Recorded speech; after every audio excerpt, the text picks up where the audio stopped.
मंगलम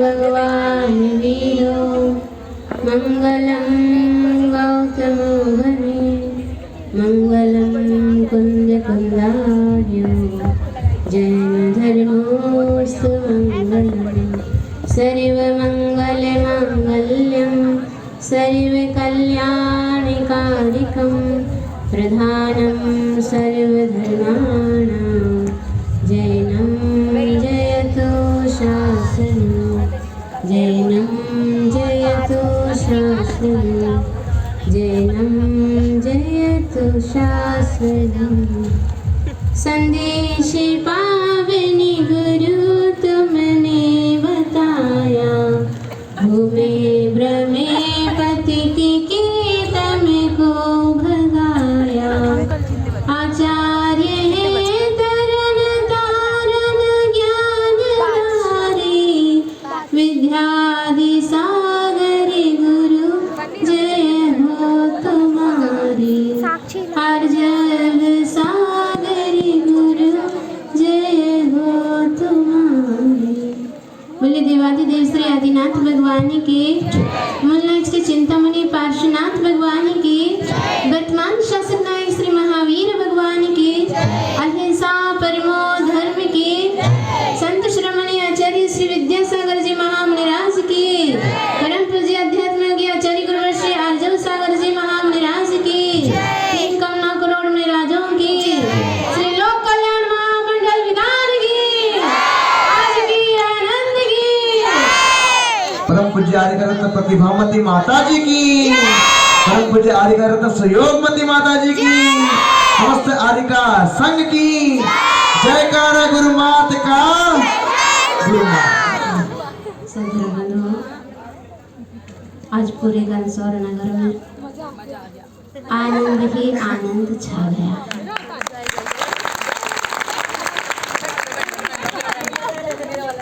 किसी ने सोचा भी नहीं होगा कि हमारा यह कार्यक्रम महामंगलमय होगा और इतने सभी लोग,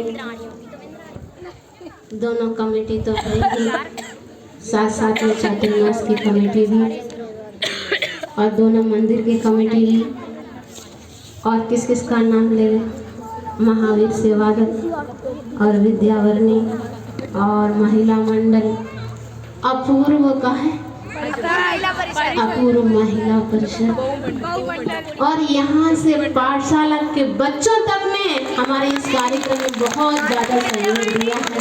बच्चों से लेकर के बड़ों तक ने हमारे इस कार्यक्रम सानंद संपन्न कराने में सब लोग सहयोगी बने। आप लोगों ने सोचा नहीं होगा कि चातुर्मास होगा भी और बीच में ही तुम्हारा ऐसा महापुण्य जागा कि चातुर्मास हो गया और बीच में ऐसा मंगलमय समूह शरण का भी दर्शन हो गया तुम्हारे लिए।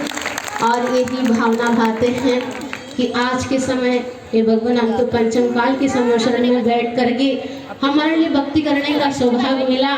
अब चौथे काल के साक्षात समूह शरण में बैठ करके हम आपके दिव्य ध्वनि सुन सकें, आपकी भक्ति कर सकें, ऐसा अवसर जल्दी से जल्दी प्राप्त हो, मुझे भी प्राप्त हो और हमारे पहले गंसौर नगर वालों के लिए प्राप्त हो।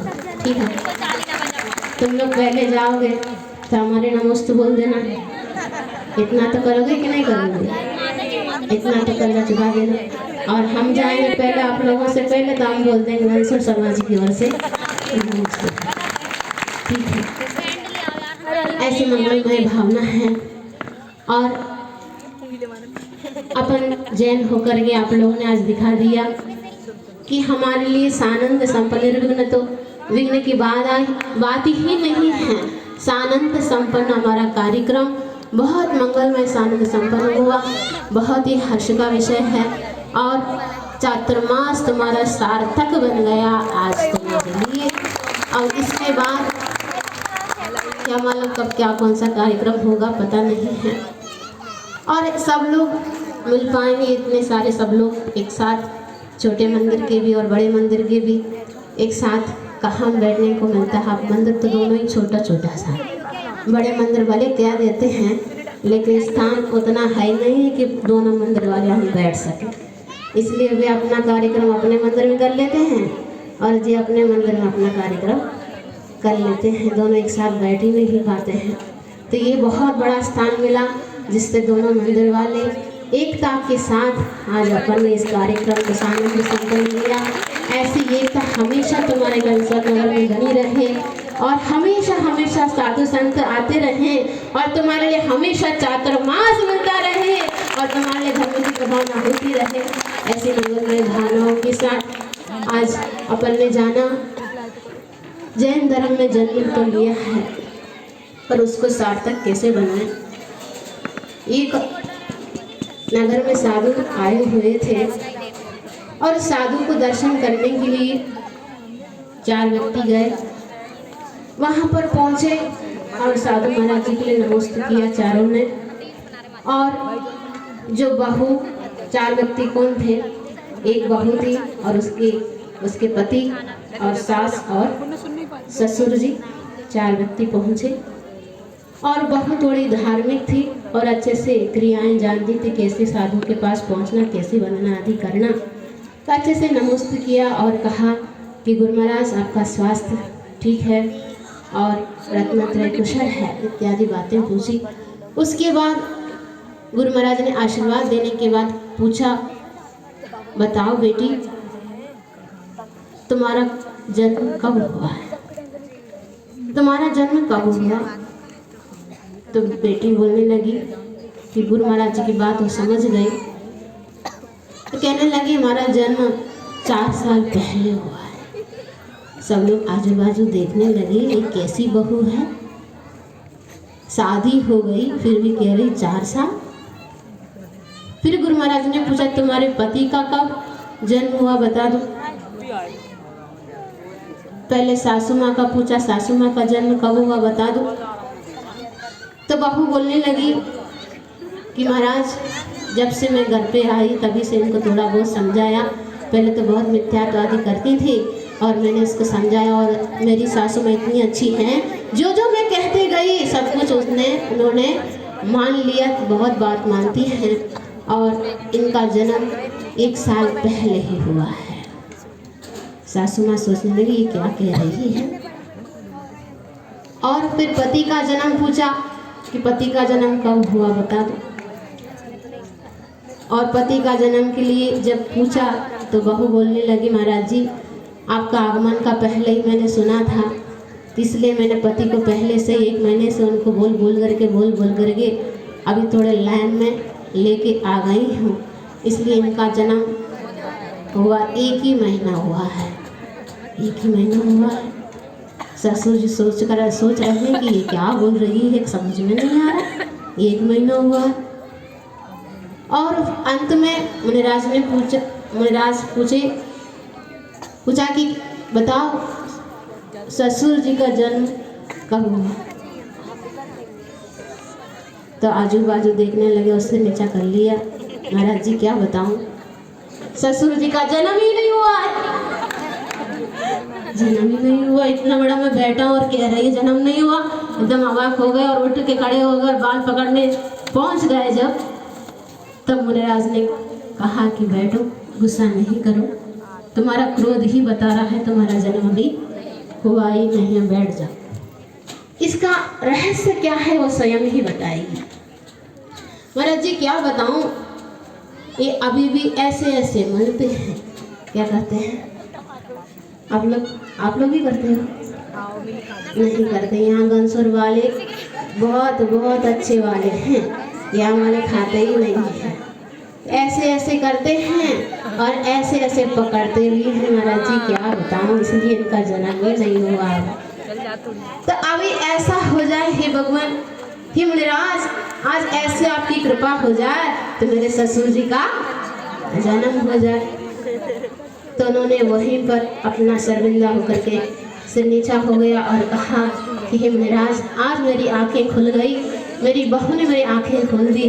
आज से मैं नियम लेता हूँ कि जो मैं व्यसन करता हूँ आज सब कुछ का त्याग करता हूँ। तो तुरंत उन्होंने त्याग कर दिया महाराज के सामने और उनका जन्म हो गया। जनसोर वालों को सबके लिए जन्म हो गया कि नहीं हुआ है?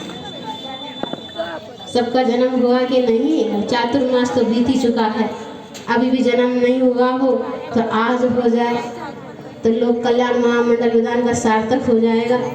आज एक नियम लेकर के जाना, एक विधान के उपलक्ष्य में हम कुछ ना कुछ नियम लेंगे। सप्तव्यसन का त्याग या रात्रि भोजन त्याग और छोटा छोटा नियम आलू प्याज आदि का त्याग अवश्य करना।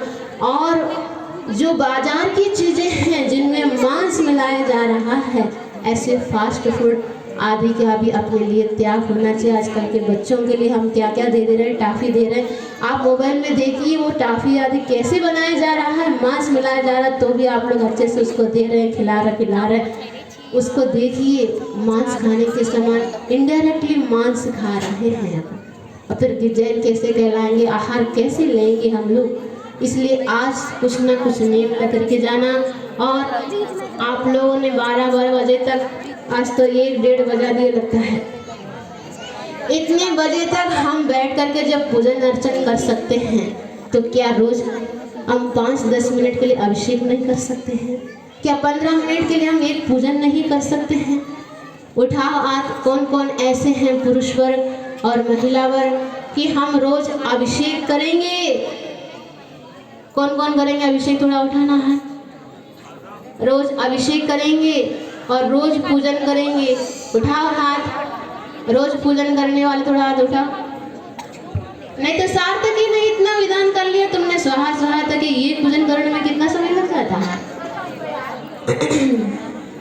तो सोच लेना, अभी भी लगता है इन लोगों की भक्ति अभी इतनी नहीं है, प्रभु से जुड़ी नहीं है, इसलिए कम उठा पा रहे हैं हाथ। कोई बात नहीं, लेकिन सप्ताह में एक दिन तो कम से कम अभिषेक पूजन करना, तो ही तुम्हारा ये श्रावक पर्याय, मनुष्य पर्याय पाना उत्तम माना जाएगा, अन्यथा कुछ भी नहीं। ऐसे जीवन तेतरियांश भी जीते हैं, खाते पीते सो जाते हैं, और तुम भी खाते पीते सो जाओगे तो क्या मतलब रहेगा?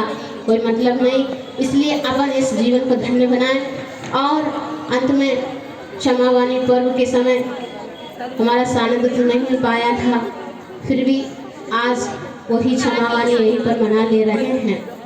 चातुर्मास में 3.5 महीने तो बीत चुके हैं, थोड़ा सा समय और बचा है, 8-9 दिन का समय।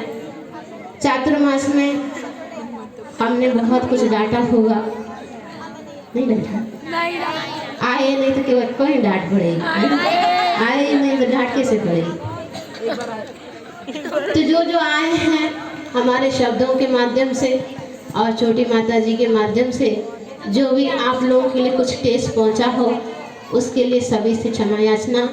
कम्मामि सब जीवाना सभी जीवात्म में मृत्यु में सब भूदेशु वेरम मध्यम न केनेरी। ऐसे सभी जीवों से उत्तम क्षमा, और सभी को क्षमा करते हैं और सभी से क्षमा याचना मांगते हैं। बोले महावीर भगवान की जय।